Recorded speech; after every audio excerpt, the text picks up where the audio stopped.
సూర్యాపేట జిల్లా హుజూర్ నగర్ మేళ్లచెరువు రహదారి మధ్యలో ఓ బియ్యం లారీ అనుమానాస్పదంగా సంచరిస్తోంది.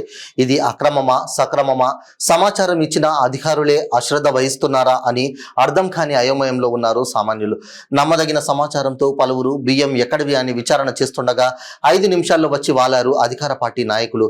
కనీసం జర్నలిస్టు ఫోన్కి కూడా అధికారులు స్పందించలేదు.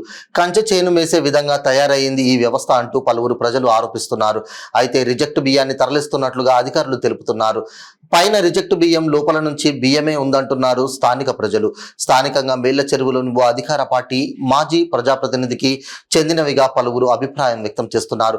పేదల బియ్యాన్ని జప్తుగా పట్టపగలే భారీ స్థాయిలో లారీలతో తరలిస్తుంటే కనీసం ఆ వైపు అధికారులు చూడకపోవడం వెనుక అంతరం ఏమిటో అర్థం కావడం లేదంటూ పలువురు అభిప్రాయాలు వ్యక్తం చేస్తున్నారు.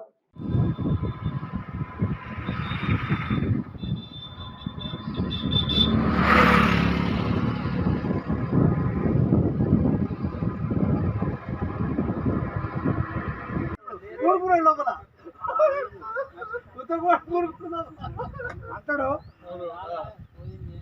నిమిషాలు చెప్పి ఏమన్నా